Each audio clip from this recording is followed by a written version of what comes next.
First P is about productivity, कि कितना हम टाइम अपनी पढ़ाई को दे रहे हैं और उससे हम कितना आउटपुट ले पा रहे हैं, है ना।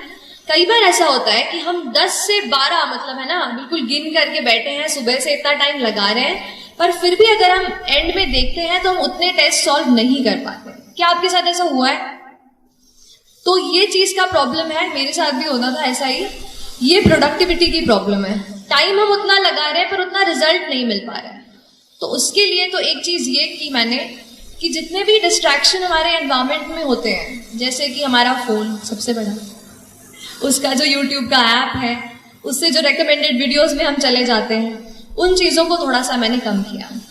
उसके अलावा और भी जितनी चीजों में हम इन्वॉल्व रहते हैं इंटरनेट पर पढ़ाई के अलावा, उनको मैंने थोड़ा सा लिमिट करने की कोशिश की। और दूसरी चीज, कहीं ना कहीं अपने आप को एक थोड़ा सा टाइम टेबल में बांधने की कोशिश की। हमारा हर दिन अलग होता है ना।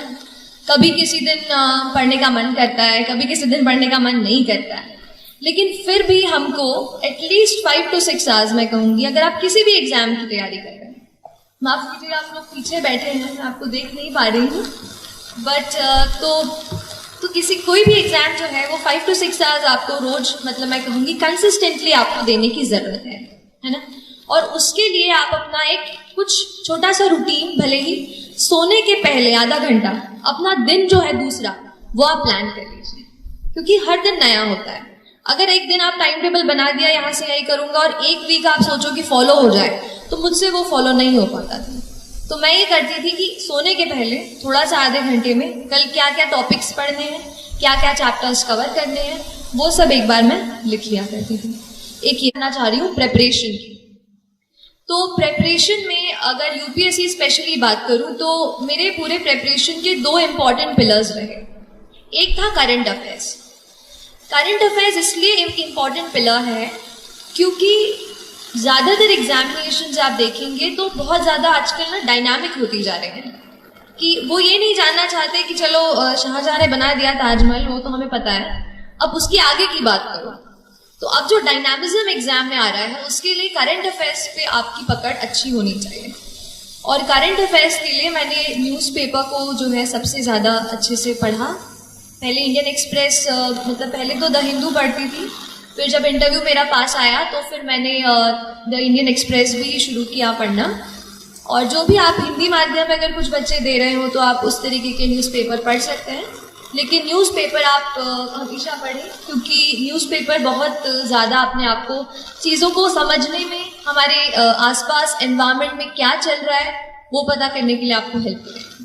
मैं कहूँगी 60% ये मेंटल करेज है और ये 40% जो पढ़ाई है। तो उस मेंटल करेज को बिल्ड करने के लिए 2 एम है। एक है माइंडसेट, कैसा आप अपने दिमाग को ट्रेन करते हैं।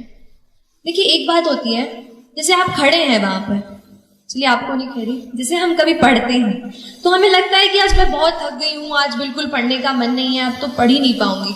तो ये क्या है, आपका दिमाग आपको बोल रहा है कि आप नहीं कर सकते, आप नहीं कर सकते। हम अपने दिमाग से कई बार कंट्रोल हो जाते हैं। हमें करना यह है कि हमें अपने दिमाग को कंट्रोल करना है। हमें उसको बताना है कि नहीं, आज अगर मैंने सोचा है कि मुझे ये चैप्टर कंप्लीट करना है तो मैं करके रहूं।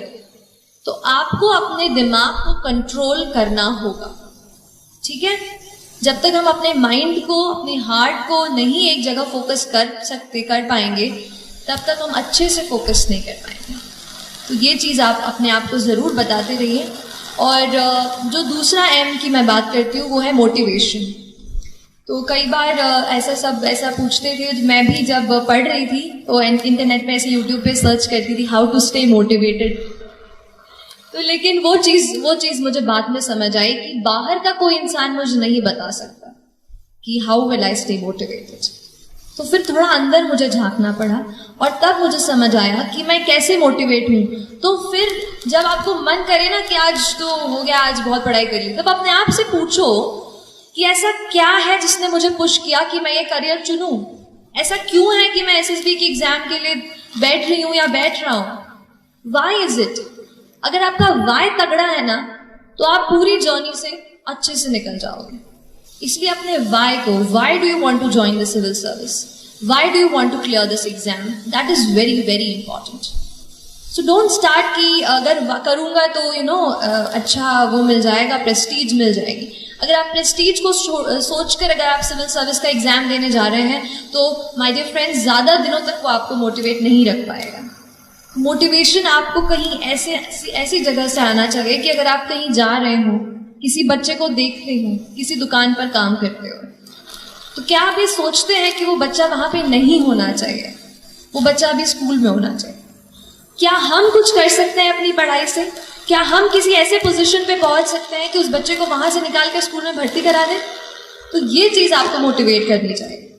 जिस दिन आप सोसाइटी से जुड़ने लगेंगे और समझने लगेंगे कि कुछ और लोग हैं जो अनफॉर्चुनेट हैं, हम बहुत लकी हैं और हम उनकी मदद कैसे करें, तो फिर बहुत जर्नी जो है ना आसान हो जाती है. तो एक ये चीज़ मोटिवेशन की थी कि आप खुद अपने आप को मोटिवेट करिए. मैं लकी रही कि मैं मम्मी पापा के साथ रहकर, घर में रहकर पढ़ाई की मैंने. तो जब भी कभी बोर होती थी मम्मी से बातचीत कर लेती थी किसी टॉपिक के बारे में. आप भी अपने मम्मा से, पापा से या डियर फ्रेंड, आपके भाई बहन जो भी हों, उनसे इस बात का डिस्कशन करें. और इसके अलावा डी स्ट्रेस भी हूँ. और एक और बात मैम से बात करते हुए मुझे याद आई कि मुझे ज़रूर आपसे शेयर करनी चाहिए. वो है हमारा न्यूट्रिशन और हमारा पूरा जो न्यूट्रिशन हम लेते हैं. देखिए हमारा दिमाग, आपने पढ़ा होगा ना साइंस में, कितना % वाटर होता है? Our brain is what %? How much % is it water? 70%. Yes. So close to 70% of our brain is just water. और अगर हम वाटर ही, पानी ही नहीं पियोगे तो कैसे पढ़ाई होगी? इसलिए हमेशा आपको हाइड्रेटेड रहना है. पढ़ाई के बाद जूस, अच्छा चाय कॉफी नहीं, जूस एंड अच्छा पानी. ये तो जूस नहीं हो तो पानी, प्लीज हाइड्रेटेड रखिए अपने आप को. अपने टेबल पे हमेशा ये चीज रखिए. और दूसरी चीज है न्यूट्रिशियस फूड. तो मैम तो बिल्कुल मम्मा जैसे रखती हैं आपको, तो आप बिल्कुल न्यूट्रिशियस फूड लेते रहिए जहाँ भी आप रहते हैं. प्लीज आप अगर हॉस्टल में रहते हो तो प्लीज अपने आप को कभी भी वो मत कीजिए, क्योंकि हमारी बॉडी जब स्ट्रांग होगी ना तभी अपन अच्छे से हेल्दी होकर पढ़ पाएंगे. तो don't compromise on that front.